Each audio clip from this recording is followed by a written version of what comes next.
दोस्तों स्वागत है एक बार फिर से हमारे इस नए यूट्यूब चैनल में। दोस्तों बात करेंगे बीएड बनाम बीटीसी मामले के अंतर्गत पंजाब मामले में हुई सुप्रीम कोर्ट में सुनवाई के संबंध में और जिसका आर्डर हो गया है जारी। तो देखेंगे आर्डर और डिस्कस करेंगे सब कुछ कि क्या है आर्डर का सारांश। साथ में बात करेंगे कि 69,000 शिक्षक भर्ती पर इसका कितना पड़ सकता है प्रभाव और भी बहुत कुछ। तो बने रहिए वीडियो में अंत तक मेरे साथ बिना वीडियो को स्किप किए हुए।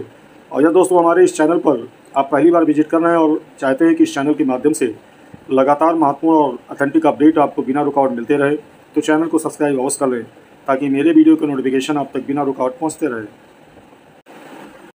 तो दोस्तों ये है पंजाब मामले का जो केस लगा था उस केस का डायरी नंबर 47,377/2024 और Vinay Kumar versus state of Punjab.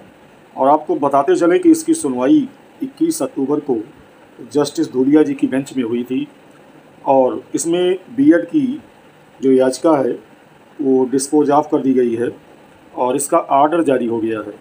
और अगर हम आर्डर की बात करें तो उससे पहले यहाँ आप देख सकते हैं कि जो फाइनल रिजल्ट है वो डिसमिस कर दिया गया है बीएड की याचिका को।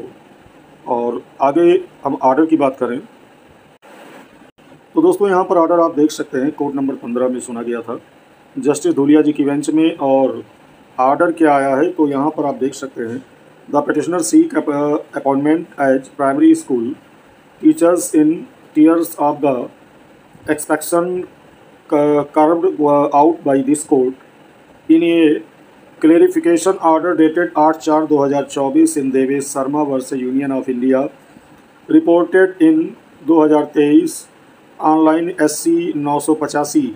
और आगे कहा गया the petitioners do not get any benefit of the order inasmuch ये they were not appointed prior to 11/8/2023 which is an admitted position। फिर आगे कहा गया है they were merely selected and such cases will not get benefit of our clarification order dated 8/4/2024। कहने का मतलब दोस्तों ये है कि अगर इसके सारांश की बात करें तो स्पष्ट रूप से कहा गया है कि अधिवक्ताओं की बात सुनने के बाद न्यायालय ने निम्नलिखित आदेश दिया। आदेश क्या रहा तो इसमें कहा गया है कि याचिकाकर्ता 2023 SCC ऑनलाइन SC 985 में रिपोर्ट किए गए देवेश शर्मा बनाम भारत संघ में दिनांक 8/4 यानी 8 अप्रैल 2024 को जारी स्पष्टीकरण आदेश में इस न्यायालय द्वारा निकाले गए अपवाद के संदर्भ में प्राथमिक विद्यालय शिक्षक के रूप में नियुक्ति चाहते हैं। और वहीं याचिकाकर्ताओं को आदेश का आगे कोर्ट ने कहा कि याचिकाकर्ताओं को आदेश का कोई लाभ नहीं मिलेगा क्योंकि उनकी नियुक्ति 11/8/2023 से पहले नहीं हुई थी जो कि एक स्वीकृत पद है, उन्हें केवल चुना गया था और ऐसे मामलों को हमारे दिनांक 8/4/2024 के स्पष्टीकरण आदेश का लाभ नहीं मिलेगा। तो यहाँ एक बात दोस्तों आपको बता दें कि जो पंजाब का मामला है इसमें बीएड की योग्यता को लेकर सिंगल बेंच में मामला चैलेंज हुआ था और वहाँ पर जो फैसला वो बीएड के पक्ष में आया था। फिर ये मामला डीबी में गया डबल बेंच में और वहाँ पर फैसला डीएलएड के पक्ष में आया और उसके बाद में फिर ये चैलेंज किया गया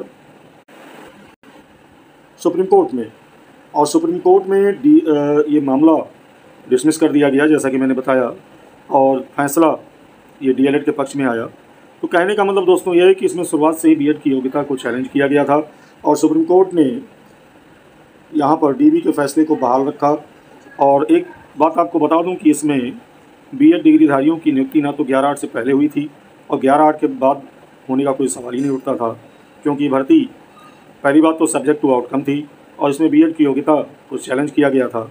और चूँकि सारे आदेश जस्टिस धूलिया जी देवेश शर्मा के आदेश को आधार बनाकर ये लगातार दे रहे हैं। तो अगर हम बात करें देवेश शर्मा के आदेश की तो दोस्तों आपको बता दें कि देवेश शर्मा का आदेश जो है वो उन सभी भर्तियों पर प्रभावी हो रहा है जिसमें कहीं ना कहीं बीएड की योग्यता को चैलेंज किया गया था किसी न किसी कोर्ट में। और साथ ही में आपको बता दें कि या फिर वो सब्जेक्ट टू आउटकम थी तो उन्हीं पर ये प्रभावी हो रहा है। और यहाँ पर मेरे कहने का मतलब ये नहीं है कि 11/8 के बाद बीएड प्राइमरी में शामिल होगा। 11/8 के बाद पर बीएड प्राइमरी में शामिल नहीं हो सकता है क्योंकि सुप्रीम कोर्ट का आदेश है और जो नए विज्ञापन जारी होंगे वो उनके लिए प्रभावकारी होगा और पुरानी भर्तियों में भी उनके लिए प्रभावकारी होगा जो कि लगातार हो भी रहा है। जिसमें बीएड की योग्यता को किसी न किसी कोर्ट में चैलेंज किया गया था। और आपको बताते चलें कि साथ ही साथ जो भर्तियाँ सब्जेक्ट टू आउटकम थी, उन सभी पर देवेश शर्मा का आदेश प्रभावी हो रहा है और उसी को आधार बनाकर जस्टिस धूलिया जी लगातार मामले को डिसमिस कर रहे हैं। अब अगर हम बात करें 69,000 की, तो पहली बात तो दोस्तों आपको बता दें कि 69,000 शिक्षक भर्ती राजस्थान के आदेश को देखें या देवेश शर्मा के आदेश को देखें, उससे पहले ये कंप्लीट हो चुकी है। वर्तमान में जो मामला चल रहा है वो आरक्षण विसंगत को लेकर है।